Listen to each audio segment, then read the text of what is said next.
Hello there, this is DBT, and this Art of Rooms.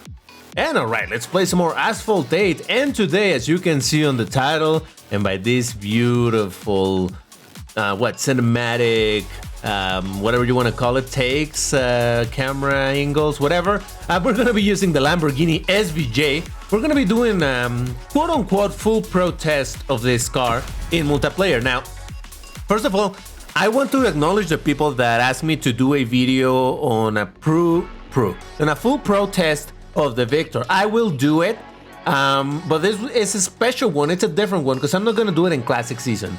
I'm gonna do it instead on Master Season, and the reason for that is because the Lamborghini SVJ. Let me get to it. The Lambo SVJ. It has this bad thing, this terrible thing, where it's not at the top of the bracket of any bracket.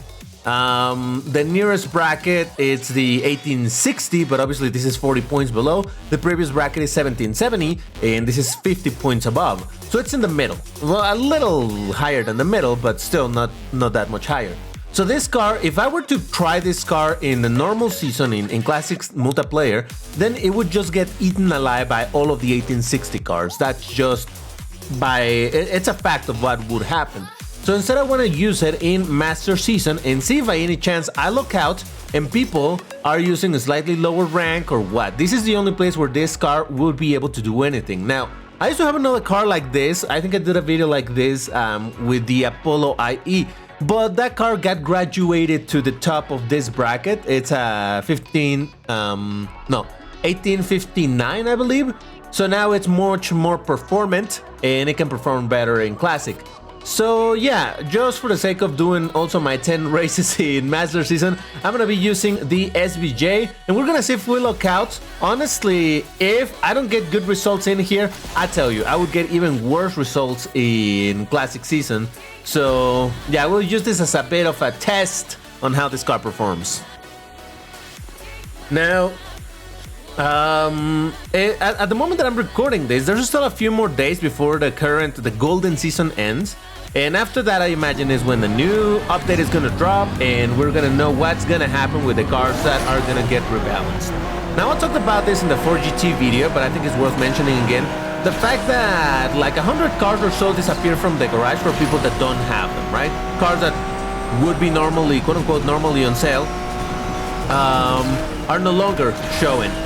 And normally when this happens, or what has been the case for the past updates, is that cars that disappear from the garage is because their cars are gonna get rebalanced.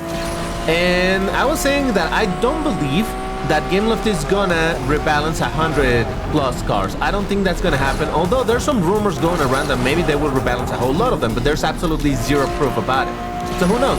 I do know, or I do have this very, very big suspicion that any car that is normally available for credits, like the Lamborghini Urus, which has disappeared for people that don't have it, that one will get rebalanced, because that is indeed cars that are sold for credits or normally are sold for fusion coins, and normally it's a peculiar thing, but hey, any car like that, I do believe is gonna get rebalanced. And look at that, we got a first place, and let me remind you, we're in the Elite on Master Season, so it's not like I'm doing it in a low league. All right, to check the Apex one, the premium only, a Faraday, Ferrari FX6, Cyan, Jesco, Arash, and a Centenario. I don't know what happened here. How did I get first place? Who knows? But I'll take it. I'll take it. All right, I resumed recording a bit too soon, but there we go. So yeah, we'll see what happens. And I bring this up because I don't know. The SVJ, I hope it's one of the cars that is gonna get rebalanced, but honestly, I don't believe it is. Ooh, there's a Cyan up there. Let's see what we can do. Oh, get out of the way. Oh, I'm sorry, did not mean to knock you down, but I'm not too upset about it. I'm sorry, I have something against the Bugatti Veyrons. Not that I like knocking them down, but they have knocked me down so often that seeing them as the underdog from time to time is like a little bit refreshing, but hey, I'm sorry, buddy. But yeah, so we'll see if this car gets rebalanced. Obviously, because like I said, there were so many cars that disappeared from the garage, then it would seem, right, like, oh, all of these cars are gonna get rebalanced. But the reality, and again, I mentioned this in the previous video, but I think it's worth mentioning over and over, the fact that a lot of cars, we got used to a lot of cars being sold, like 300 and some cars being sold normally on the garage. But that's not how it used to be. It used to be less than that, probably like 200 cars or so that were normally sold, maybe even less. And a lot of the other cars were just hidden. They were exclusive cars that you could get under particular circumstances, like during their festivals or special gifts or whatever.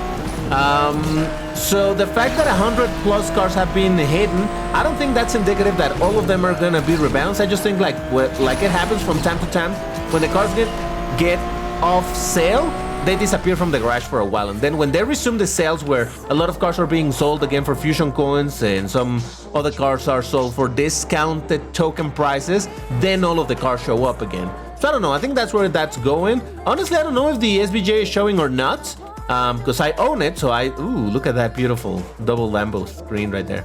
But hey, I'm gonna hope for the best over here. Honestly, I can wait for this car to be rebalanced. I'm not in a hurry to get it rebalanced, although I would love to, obviously.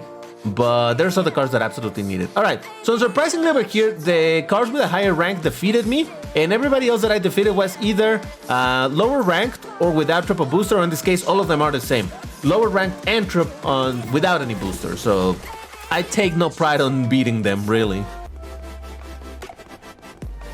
Like I was saying, there's definitely some other Lambos that need their rebalance much sooner than the SVJ. That being the Urus, the regular Countach, the Countach 25th anniversary, the Gallardo, the Murcielago. Those are some Lambos that really need it. I mean, there's more than needed. The Sesto Elemento could do with a little bit.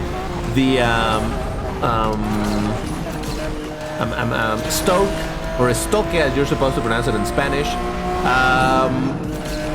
Yeah, there's definitely a bunch of other Lambos that could also do with the rebalance, but honestly the ones that I really feel that absolutely 100% needed as soon as possible is the Countach 25th anniversary, because that thing is absolutely terrible, the Urus, because that thing is pretty bad, and the Murcielago, not because it's terrible, it's okay, but it's at the bottom of the bracket on B class.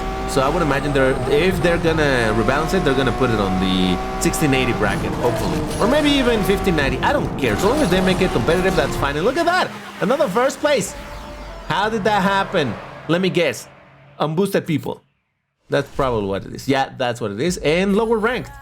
So again, I just want to make my SVJ look okay in this video. Obviously, I'm still gonna take some L's because I'm still gonna be matched against, in some races like the previous one, against higher ranks. But hey, some wins here and there, it's fine. This one, for example, it's an 11 or 12 people race, and chances are there's gonna be some higher rank triple boosted, so it's okay. I don't fool myself into thinking like, ooh, I'm winning some races because I'm great. Nah, if I win races because they were lower ranked, or I just got really lucky. Like that start, well, to be fair, the SVJ does have some good acceleration. It certainly does. But still. Alright, there we go. That FXXK is passing me. Fair. Understandable. Have a nice day. Now, if this car was to get rebalanced, whenever it gets rebalanced, hopefully it will.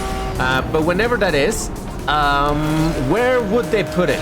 Well, I do have some opinions on that. Just going by what they have done, they should put this at 1860 or 61. Oh no, come on! Oh no! You see why I hate this track? That crash was kind of my fault. But falling down into the pit, the car just loses grip, and it's not specific to this car. A ton of cars lose grip in there, and you try to turn a little bit, and it skids and goes into the hole. Ah, Jesus. I'm sure you have experienced this. There's no way people haven't experienced this with their own cars, because this is such a problem in that bank turn. I absolutely hate it. God damn it. We could have finished in second place. I still beat Batista, so that is something, but hey. Alright, I'm not gonna skip this loading just to give you my idea on this car. I think this car would...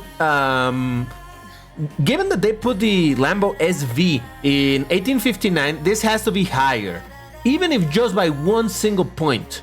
If they put it in the same, it would be questionable, but I guess kind of understandable. But it should be higher because this is the more advanced version of the SV. The Aventador line went, I mean, with things like the S in between and things like that, but there was the Aventador, then the Aventador SV, and then the SVJ. So the SVJ is a better version of the SV. Now, in real life, I think it's ever so slightly slower because it has more aero, and you know, more aero means less top speed, but much more agile. But in the end, Gameloft in Asphalt 8 has never cared about any of that. So just still going by the fact that this is a newer car, it should be a better car than the SV.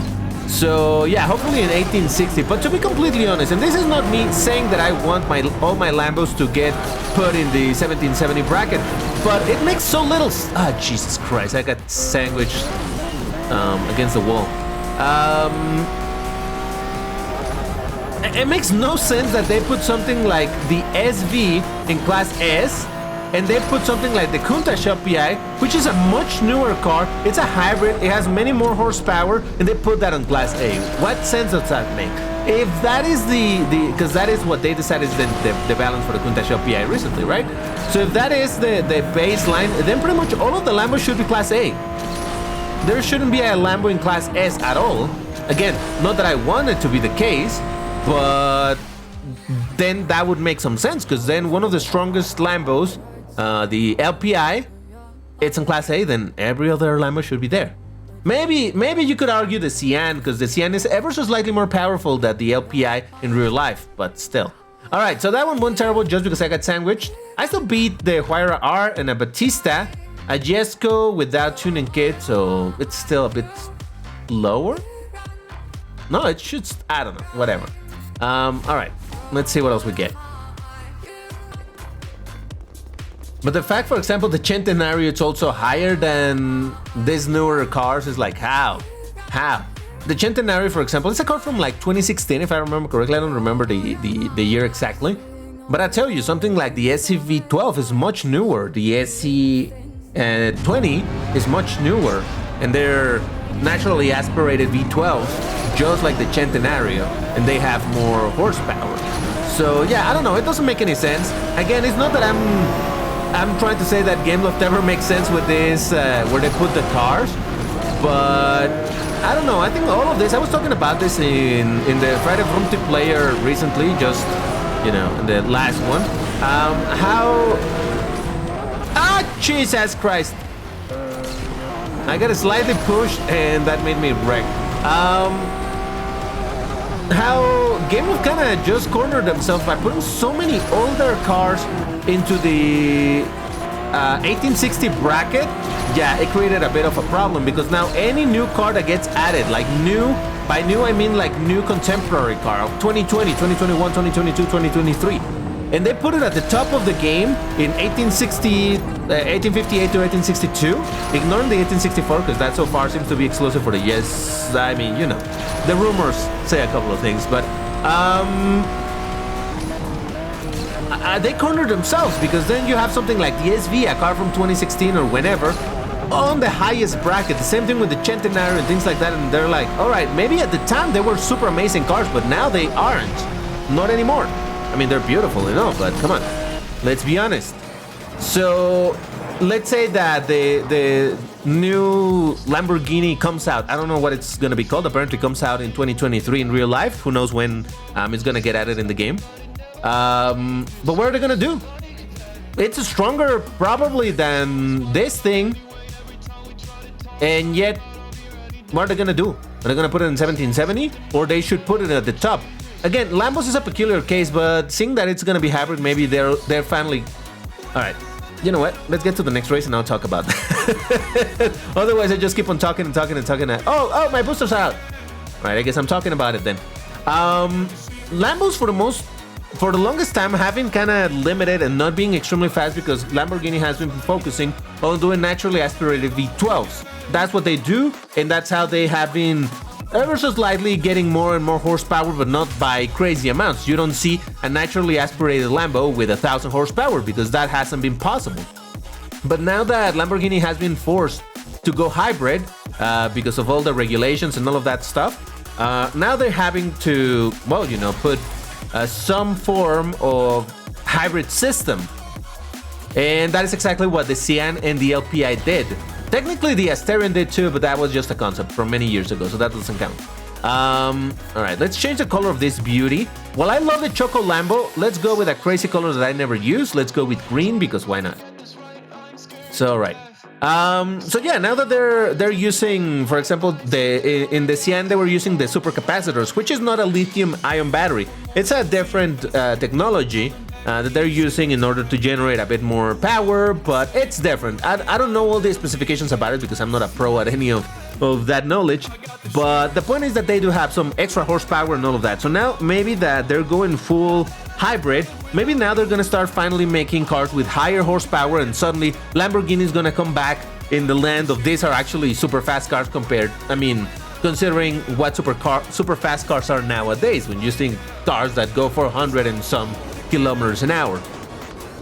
So anyway, my whole point was that whenever a new Lambo or whatever comes out, a new car, it's like, where do we put it?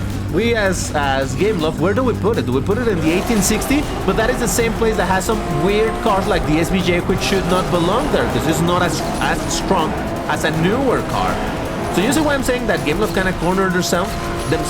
And this is a point where I do say, I've defended against this position for a while, where a lot of people, when this whole system of the brackets appeared, they were saying that there should be more brackets in the middle, you know, like instead of being, for example, every 90 points of brackets, you know, it goes 1500, then 1590, 1680, 1770, 1680, all of that stuff. No, 1860, excuse me. Instead of that, there should be 45 points, so there's more brackets. I normally would say no, don't do that. Oh, come on, that was completely my fault. My fault. I did the drift too soon, hit the inside, and that bounced me to the outside of the turn. All right, fourth place, that's fine. At least I beat the Arash. So yeah, I've always defended against the 45 rank mini brackets, because if they do that, you split again the player base. So right now, imagine if sometimes you have troubles. Obviously, we're playing Masters, so it's a completely different thing. But in classic multiplayer, sometimes you do have problems finding lobbies in certain brackets. If they split them even further, then that's gonna. If they split all of the brackets in two, then it's gonna take twice as long to find races in certain brackets, if you find them at all. So that splits the player base quite a bit more. So that's why I've always said that that's not necessarily a good idea. But I'm gonna contradict myself, because nowadays I think that maybe they just should add one middle bracket between 1770 and 1860. Let's say they put it at, what would be the middle of that? 1815.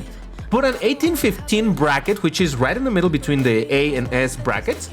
And that first allows a bunch of Class A cars that are over than 1770 to finally do something okay, and same thing with the low Class S. This wouldn't even work for my SVJ, because this car would be on top.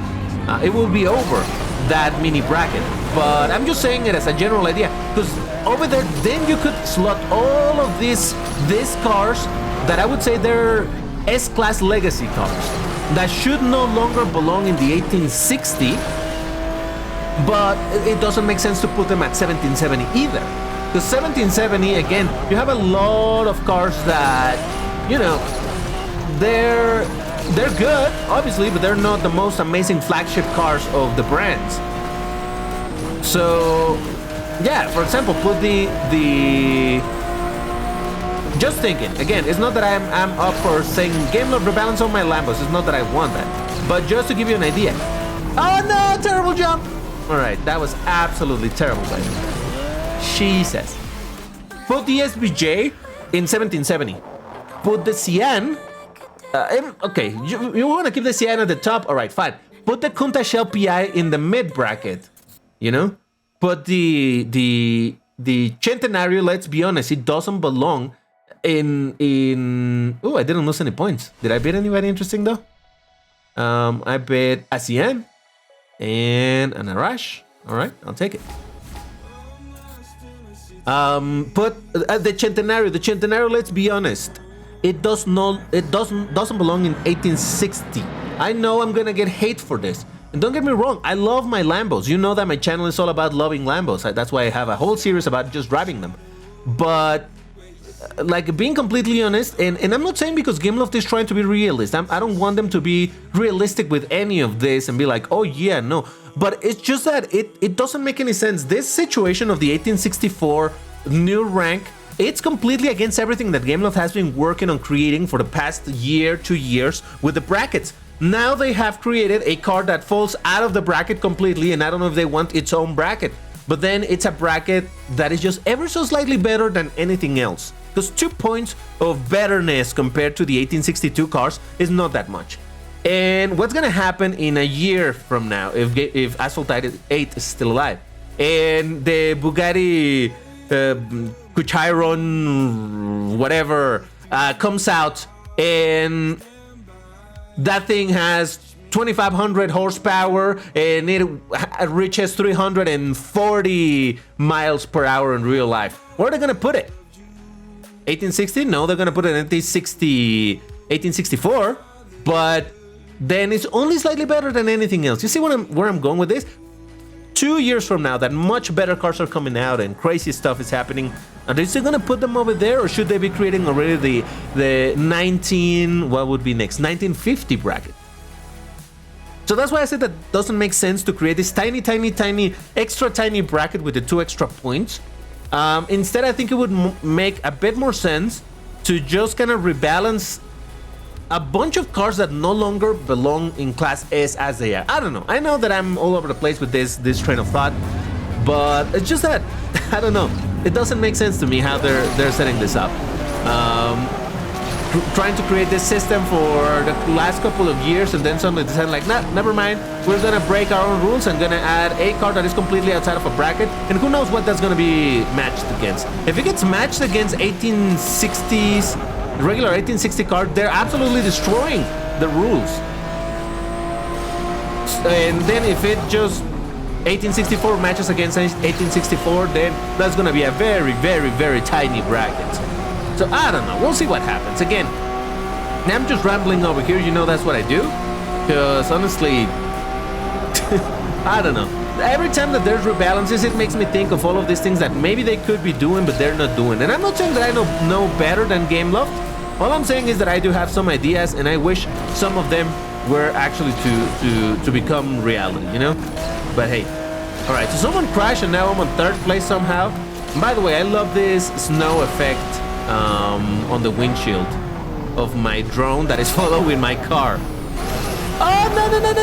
Batista, don't do me dirty, please. Just mind your own business. Yeah, okay. Cool. I don't mind you passing me. It's all right. Oh, Jesus. What just happened there? I don't know. I still finished 4th. It's all right. So yeah, I don't know. We'll see. Again, I'm just rambling about random stuff. You know how I do. And I lost 1 point, but I did beat a triple boosted Faraday. All right, I'll take it. All right, let's skip the loading. I've kept too many loadings in this video. All right. I thought another example. The Lamborghini Vision Gran Turismo. You know that thing that it's only on Gran Turismo, and who knows how long it's gonna take for the license to be available for Gameloft to include it in this game. But let's say that they do. It's a fancy ass Lambo, right? What are they gonna do? They're gonna put it in 1860 bracket, be it even if it's 1862. It's only gonna be ever so slightly better than the Lamborghini SV. You see what I'm saying? That's why I say that this whole thing is so weird to me. So yeah, put a lot of older cars in a mid bracket between A and S bracket. The only one that I think it would make some sense to have, and I say that not only because of the balance situation that it makes sense, but also because I think there's a ton of people. I think that the PCS brackets are the 1230 because there's a ton of cars available for that bracket. A lot of people got, and a lot of people could upgrade them through ads. So there's a ton of cars over there. And the Class S, the 1860, because a lot of the old-timey players or people that have spent a lot of money to advance really quickly in the game have the fastest cars in the game, right? So I think those are the busiest brackets. So that means that if this bracket gets a little bit split into two, it shouldn't be too much of a problem, because there's still going to be a lot of people who would love to use their Vulcan, even though recently got, you know, rebalanced to 1860, I think. A Vulcan in the mid bracket of 1815, and then using their Koenigsegg Squad 1862. So I think that would be definitely a lot of people to play in both of them. That's why I said that it makes sense to me. All right, the Huara R beat me, but I did beat a Chiron 300 Plus, Centenario, Arash, Renault Sport. Oh, what a beauty. And another Centenario. This one wasn't boosted, so it doesn't really count. All right, fine. Oh, and speaking of the Renault RS that we saw on the previous race, I want to get that car. So apparently there were Gameloft at some point, I think it was yesterday, the day before, they released they gave away some keys to players that were active at the time when that happened. I don't know if some people are saying that that's probably going to be the compensation for the rebalances to come, but apparently Gameloft messed up and they released it too early, and some people got some keys. And apparently one of the keys is going to be, I guess it also had to do if you have cars that got rebalanced in particular ranks. But apparently one of the keys is for Class S cars. So I know what I'm gonna do with mine. But honestly, I'm really split. If I do get a Class S key, I am split between using it on the Koenigsegg 1.1 or the Renault Sport RS. Maybe I would go for the Renault, because unless that thing is gonna get rebalanced at some point soon, but which I would hate. Not because I mind that it gets rebalanced. I would just hate to waste a Class S key on a car that will become a Class C car, you know? But yeah, I would probably use it in the Renault, because that thing is like 20,000 tokens and I don't have enough. However, if the Koenigsegg 1.1 gets on sale for 50% tokens, it will be something like 7,500. And I almost have that amount of tokens, so that would be easier for me to buy. All right, so... All right, a Centenario, a Cian, and a Faraday beat me, but I did beat... well, this didn't have tuning kit, so it doesn't really count. I beat a Batista, the Renault, and well, the Renault is also not fully upgraded, but it's around my same rank, so I think it's a fair fight. And a Centenario. All right, cool. Very well then. So we'll see. I actually don't have enough tokens to buy the car if it was made on sale for 50%, but I'm close enough where I think I should be able to do it. But yeah, we'll see. So anyway, just to close the entire thoughts, as much as this was quote-unquote a protest of this car, which again is not really, because it's not matched against its peers, it's matched against weird stuff. Yeah, this video was all about me rambling about the rebalances. I hope any of this made sense to you, and if it did, tell me in the comments what you think about the idea of the mid bracket, just for between the Class S, the 1770 and 1860 bracket. Do you think that would be a good idea? And if so, which cars do you realistically think should be there? Let's not get carried away by our favorites and be like, oh, I love my Centenario, so I needed to always stay in 1860. Nah, let's try to be realistic here, leave aside our biases, and try to figure out what would be good cars, or cars that deserve to not be at the top of Class S, but could still do some good damage in the mid-Class S, in a mid-Class S bracket. I think that's a good thought experiment. But yeah. All right, so there you have it. That is gonna do it for this video. Just wanted to do a bunch of races with my SVJ because I love this car. I think it's a really beautiful car. A bit sad again that I cannot use it in normal Class S races because of the bracket system and where this car lies. But hey, a ton of cars are in this situation, so it's not like I consider this to be a unique problem for the car. In this race we did beat 300 plus again without the booster, but hey, at the Vel 16 and a Cian and the Centenario disconnected. All right, so there you have it. Now, if you enjoyed this video, you know what to do. Hit the like button. Also, remember to check the House of Rooms, which is my Discord server. Link is in the description. We talk about this game and other racing games, some IRL stuff like car spotting, diecast collecting, and whatnot. So check it out. It's chill. But that's it for now. Thank you very much for watching, and I'll see you in the next one. Take care, everybody, and stay safe. Bye-bye.